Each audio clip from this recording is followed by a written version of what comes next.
बिस्मिल्लाहिर्रहमानिर्रहीम। अस्सलामुअलैकुम। उम्मीद करते हैं जी आप सब खैरियत से होंगे। आज हम पढ़ने जा रहे हैं जी physical state of matter and role of intermolecular forces. जिससे कि हम ये जानते हैं कि मैटर के तीन स्टेट हैं जी, जिनमें हमारे पास है गैस, लिक्विड और सॉलिड। इन तीन स्टेट के बारे में हम इस चैप्टर पे बात कर रहे हैं। फर्स्ट ऑफ ऑल हम पिछले लेक्चर्स में गैस स्टेट के में डिटेल बात कर चुके हैं और इनकी कुछ टिपिकल प्रॉपर्टीज़ के ऊपर भी बात कर चुके हैं। गैस के हवाले से हमने ये कहा था कि गैस में जो इंटरमॉलिक्यूलर फोर्सेस हैं वो वीक हैं। वीक मैं इंटरमॉलिक्यूलर को शॉर्ट फॉर्म में IMF यानी इंटरमॉलिक्यूलर फोर्सेस के साथ रिप्रेजेंट कर रहा हूँ। गैसेस में इंटरमॉलिक्यूलर फोर्सेस वीक होती हैं जी। इस वजह से मॉलिक्यूल जो है वो एक दूसरे से दूरी जो है वो बनाए रखते हैं, यानी एक दूसरे से दूर होते हैं, फार अपार्ट होते हैं, डिस्टेंस इनमें मौजूद होता है। इसी वजह से हम ये कहते हैं जी कि गैसेस जो हैं वो कंप्रेसिबल हैं। अगर हम लिक्विड स्टेट के ऊपर आए तो लिक्विड स्टेट में जो इंटरमॉलिक्यूलर फोर्सेस हैं ये स्ट्रॉन्ग होती हैं। स्ट्रॉन्ग इंटर मॉलिक्यूलर फोर्सेस क्यों स्ट्रॉन्ग होती हैं जी? क्योंकि इनमें जो मॉलिक्यूल्स हैं वो एक दूसरे के करीब करीब पाए जाते हैं। करीब करीब होने की वजह से इनमें जो मॉलिक्यूल्स के दरमियान में फोर्सेस हैं वो ज़्यादा हो जाते हैं। इस वजह से जो लिक्विड हैं इनके जो मेल्टिंग पॉइंट हैं ये ज़्यादा होते हैं किन से जी? As compare to the gases. इसी तरह अगर हम सॉलिड पे बात करें तो सॉलिड में जो इंटरमॉलिक्यूलर फोर्सेस हैं ये बहुत ही स्ट्रॉन्ग होती हैं, यानी very strong inter molecular forces. अब इसकी वजह से इनके मेल्टिंग या बॉइलिंग पॉइंट जो हैं ये बहुत ज़्यादा हैं, यानी इनमें मॉलिक्यूल जो हैं वो आज़ादाना मूव नहीं कर सकते। सॉलिड स्टेट के अंदर एक दूसरे के साथ जुड़े हुए होते हैं, जबकि लिक्विड में मॉलिक्यूल जो है वो आज़ादाना मूव कर सकते हैं। सो ये हमारे पास हमने देखा कि इंटरमॉलिक्यूलर फोर्सेस जो हैं वो इनकी फिजिकल स्टेट के ऊपर जो हैं वो डिपेंड करती हैं जी, कि इंटरमॉलिक्यूलर फोर्सेस के चेंज होने से एक स्टेट जो है वो दूसरी स्टेट के अंदर चेंज हो जाती है।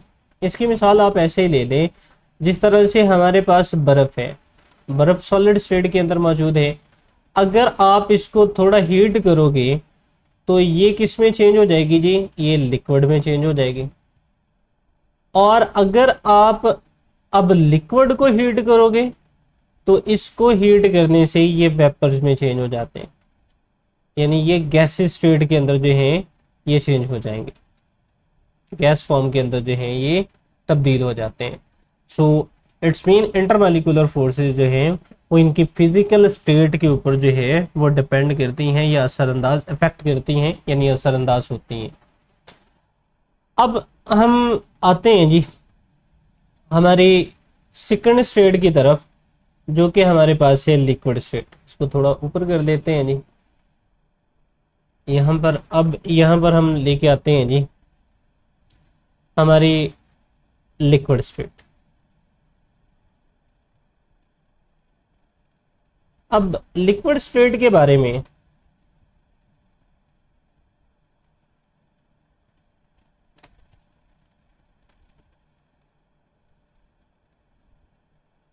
लिक्विड स्टेट के बारे में अभी हमने देखा जी कि इनमें जो इंटरमॉलिक्यूलर फोर्सेस हैं वो स्ट्रॉन्ग हैं as compare to the gas state, लेकिन वीक है as compare to the solid state. Liquid state के अंदर इनका जो वॉल्यूम है ये स्पेसिफिक होता है।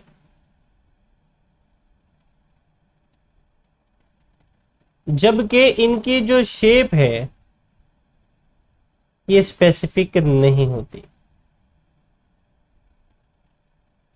फॉर एग्जाम्पल अगर आप जो है वो पानी को किसी जग में डाल देंगे तो वॉल्यूम जो है वो वही रहेगा 1 लीटर का ही, और इसी तरह अगर आप उसको बोतल में डाल दोगे किसी में तब भी उसका वॉल्यूम जो है वो 1 लीटर ही रहेगा। लेकिन अब शेप चेंज हो जाएगी। अगर बोतल में डालेंगे तो उसकी शक्ल जो है वो बोतल की होगी, और अगर आप उसको जग में डाल दोगे तो उसकी शक्ल जग जैसी होगी, और अगर आप उसको ग्लास में डाल दोगे तो उसकी जो शक्ल है वो ग्लास जैसी होगी। यानी इनके वॉल्यूम जो है वो स्पेसिफिक रहेगा, जबकि शेप जो है वो चेंज होती रहेगी। अब इनकी हम कुछ टिपिकल प्रॉपर्टीज के ऊपर आ जाते हैं। टिपिकल प्रॉपर्टीज में इनकी सबसे पहली जो प्रॉपर्टी है जी वो है एवेपोरेशन।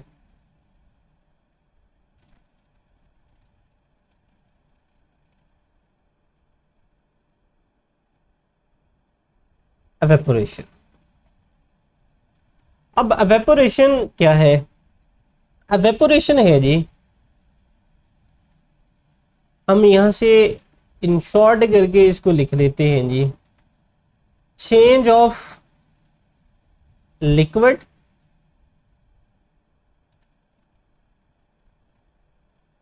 इनटू गैस, के लिक्विड स्टेट का चेंज हो जाना गैस स्टेट के अंदर, ये हमारे पास क्या है जी? इवेपोरेशन है। अब लिक्विड से गैस में जाते वक्त हमें क्या करना पड़ेगा जी? जैसे कि इससे पहले हमने पीछे जो है वो बात की पानी का चेंज होना गैस के अंदर या वेपर्स के अंदर, तो हमने यहां पर क्या लिखा था जी? हम इसको हीट करेंगे। हीट करने के बाद जो है ये गैस स्टेट में चेंज होगा।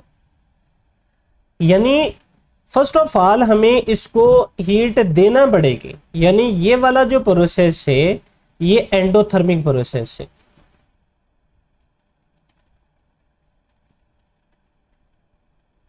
एंडोथर्मिक प्रोसेस जो है ये मौजूद है, यानी ऐसा प्रोसेस है जिसमें हमें हीट देना पड़ेगी। यानी इवेपोरेशन जो है वो हीट अब्सॉर्ब किए बगैर चेंज नहीं कर सकते। मिसाल के तौर पर अगेन हम वाटर का ले लेते हैं। अगर पानी आपके पास मौजूद है जी लिक्विड स्टेट में और आपने इसको किया हीट, सो हीट करने के बाद ये चेंज हो गया गैस फेज के अंदर, यानी वेपर्स के अंदर चेंज हो गया। सो अब आपको क्या करना पड़ेगा जी? आप जो हीट दोगे, अब ये कितनी हीट जो है वो यहां पर इस्तेमाल होगी जी? ये 70.4 किलो जूल पर मोल की एनर्जी जो है वो आपको देना पड़ेगी, तब जो है वो लिक्विड जो है वो गैस के अंदर जो है वो चेंज होगा। और अगर आप वापस गैस को चेंज करना चाहते हैं लिक्विड में, देन आपको ठंडा करना पड़ेगा जी इसको, और इस वाले प्रोसेस को हम बोलते हैं कंडेंसेशन। कंडेंसेशन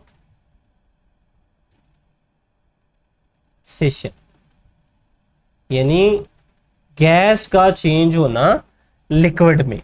इसमें हमें क्या करना पड़ता है? टेम्परेचर को डिक्रीज करना पड़ता है, यानी उसको कूल डाउन जो है वो करना पड़ता है। सो ये हमारे पास जो है ये कंडेंसेशन कहलाती है। अब इवेपोरेशन जो है ये कंटिन्यूस प्रोसेस है।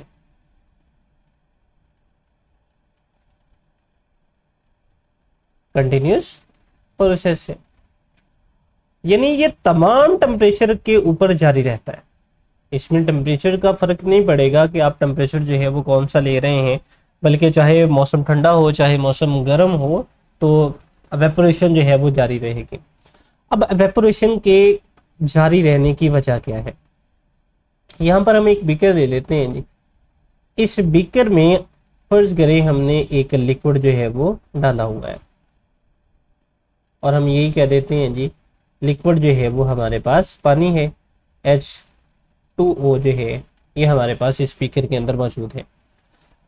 अब ये वाले जो मॉलिक्यूल इसके अंदर मौजूद हैं ये कंटिन्यूसली रैंडम मोशन में होते हैं। रैंडम मोशन यानी बेतरतीबी अंदाज में ये हरकत कर रहे होते हैं। अब अगर ये रैंडम मोशन के अंदर मौजूद हैं तो इसका मतलब है इनके पास काइनेटिक एनर्जी है, क्योंकि कोई भी चीज जो मूव कर रही होती है जी उसके पास काइनेटिक एनर्जी होती है। अब ये मूव करते वक्त ये कोलाइड करते हैं जी among themselves and with the walls of the container, यानी ये आपस में भी टकराएंगे और ये जो है वो इनकी वॉल्स के साथ भी आकर टकराते हैं। इस तरह से ये तमाम अतराफ के अंदर जो है वो मूव कर रहे होते हैं। अब जो मोस्टली मॉलिक्यूल्स हैं इनकी काइनेटिक एनर्जी जो है ये एवरेज काइनेटिक एनर्जी जो है ये होती है। Most of the molecule average kinetic energy जो है ये रखते हैं। इसको थोड़ा ऊपर कर लेते हैं जी हम यहाँ पे। So most of the molecule क्या करते हैं जी, ये एवरेज काइनेटिक एनर्जी जो है, एवरेज काइनेटिक एनर्जी जो है इनके पास होती है।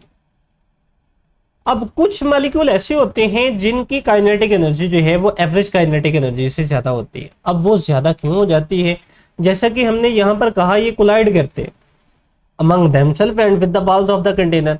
अगर फर्ज करें कि ये वाला मॉलिक्यूल जो है जो हमने ये शो किया ये जाकर टकराता है इस वाले मॉलिक्यूल के साथ, तो अब यह क्या करेगा, अपनी एनर्जी इसको ट्रांसफर कर देगा, इस वाले की एनर्जी जो है वो बढ़ जाएगी। और अगर ये जाकर इसके साथ टकराता है तो इस वाले मॉलिक्यूल की एनर्जी को जो है वो मजीद जो है वो इनहांस कर देता है। इस तरह इनकी काइनेटिक एनर्जी जो है वो ज्यादा होती है। और जिनकी काइनेटिक एनर्जी ज्यादा हो जाती है वो यहाँ पर क्या करते हैं जी, वो इनकी सरफेस के ऊपर आ जाते हैं। और जो ज्यादा काइनेटिक एनर्जी वाले मॉलिक्यूल हैं जो कि सरफेस पर आ गए हैं, अब इनका यहाँ से एवेपोरेट होना जो है वो ज्यादा आसान है, यानी ये वाले मॉलिक्यूल यहाँ से जो है वो आसानी जो है वो एवेपोरेट कर जाएंगे।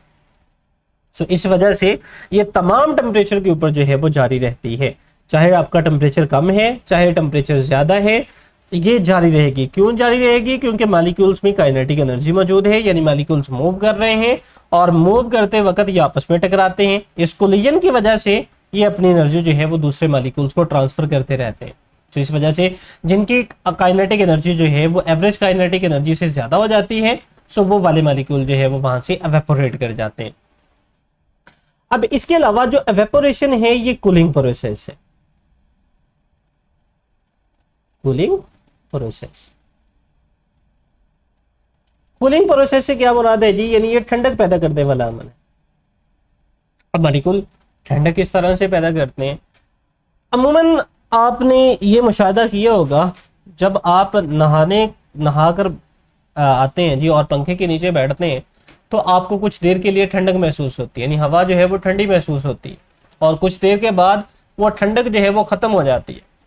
अब ये ठंडक महसूस होती क्यों है, ये ठंडक महसूस इसलिए होती है जी क्योंकि आपकी बॉडी के ऊपर क्या मौजूद है जी, फर्ज करें ये आपका बाजू है जी, इस बाजू के ऊपर जो है वो यहाँ पर वाटर ड्रॉप्स जो है वो मौजूद हैं। अब इन एक वाटर ड्रॉप में जो है वो बेतहाशा वाटर मॉलिक्यूल मौजूद होते हैं।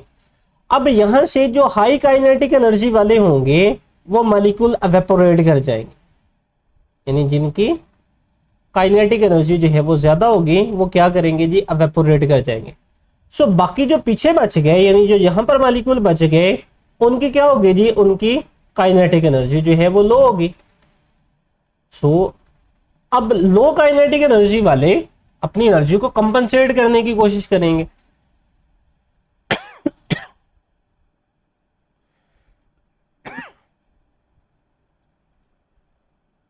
लो काइनेटिक एनर्जी वाले मॉलिक्यूल्स अपनी एनर्जी को कंपनसेट करने की कोशिश करेंगे। फिर वो क्या करेंगे जी, वो सराउंडिंग से एनर्जी को अब्सॉर्ब करेंगे। सराउंडिंग में क्या है जी, आपका बाजू मौजूद है, यानी आपकी जिल्द आपकी स्किन जो है वो मौजूद है, वो सराउंडिंग से इस एनर्जी को जज़ब करने की कोशिश करते हैं या जज़ब करते हैं, जिसकी वजह से सराउंडिंग का टेम्परेचर जो है वो डिक्रीज कर जाता है। इस वजह से आप जो है वो ठंडक महसूस करते हैं। सो इस वजह से हम ये कहते हैं जी कि evaporation is a cooling process. अब इनके हम फैक्टर्स के ऊपर आते हैं जी कि कौन कौन से फैक्टर्स हैं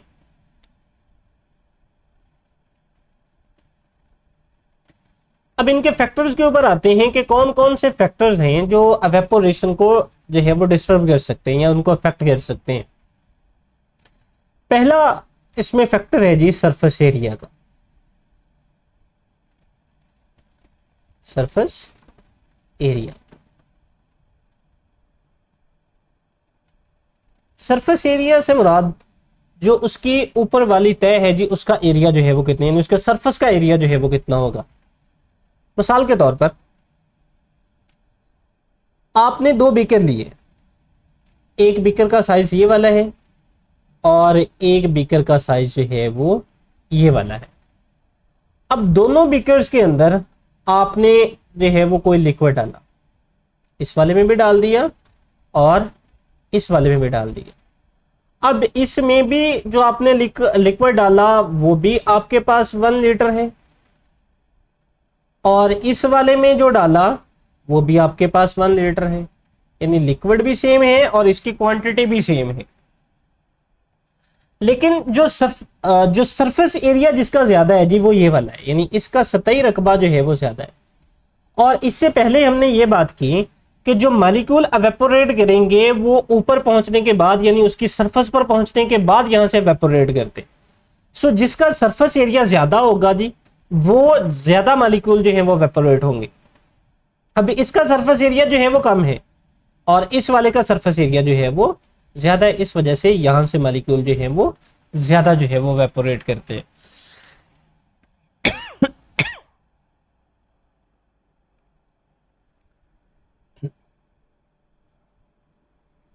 सादा जैसी मिसाल, आप चाय जो है आपको सर्व की गई, चाय किस में मौजूद है जी, आपकी चाय मौजूद है जी आपके कप के अंदर।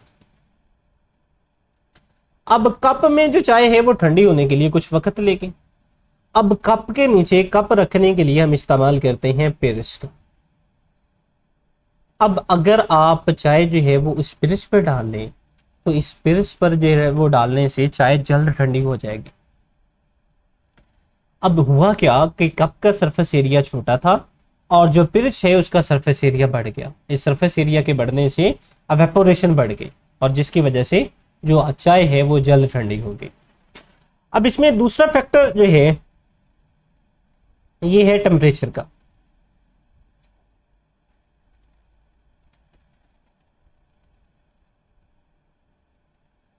अब टेम्परेचर का और एवेपोरेशन जो है ये एक दूसरे के डायरेक्ट रिलेशन में मौजूद है,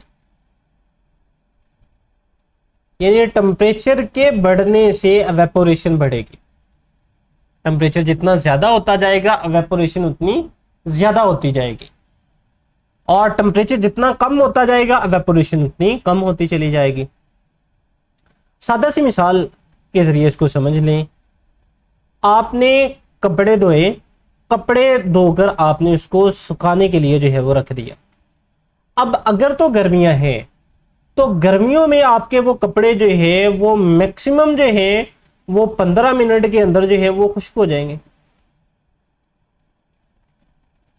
जबकि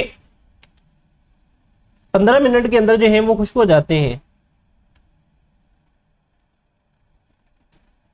जबकि अगर सर्दियां हैं तो आपके वही कपड़े जो है वो सूखने के लिए जो है वो तकरीबन 2 से 3 घंटे का टाइम जो है वो ले लेते हैं।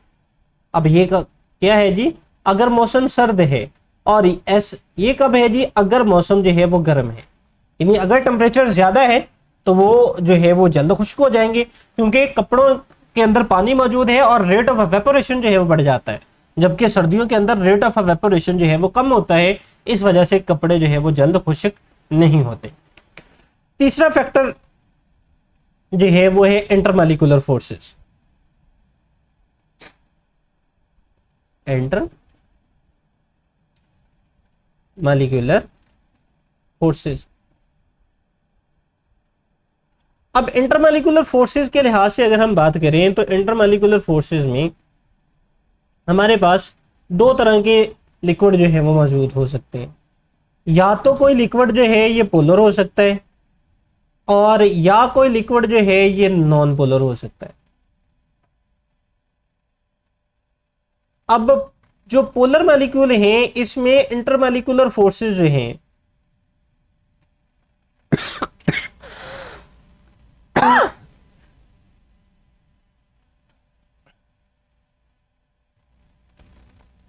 पोलर में इंटरमॉलिक्यूलर फोर्सेस जो हैं ये स्ट्रॉन्ग होती हैं,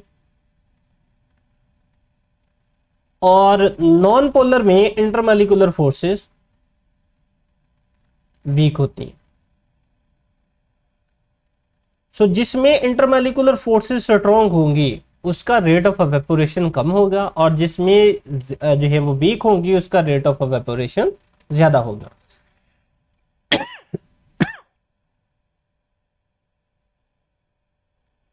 जैसा कि नॉन पोलर में इंटरमॉलिक्यूलर फोर्सेस वीक हैं, सो इट्स मीन इसका जो रेट ऑफ एवेपोरेशन है ये ज्यादा होगा, और पोलर का रेट ऑफ एवेपोरेशन कम होगा। ये था जी हमारा आज का लेक्चर, जिसमें हमने डिटेल डिस्कशन की एवेपोरेशन के ऊपर और इनके फैक्टर्स के ऊपर। आज का लेक्चर यहाँ पे ख़त्म होता है जी। अल्लाह हाफिज़।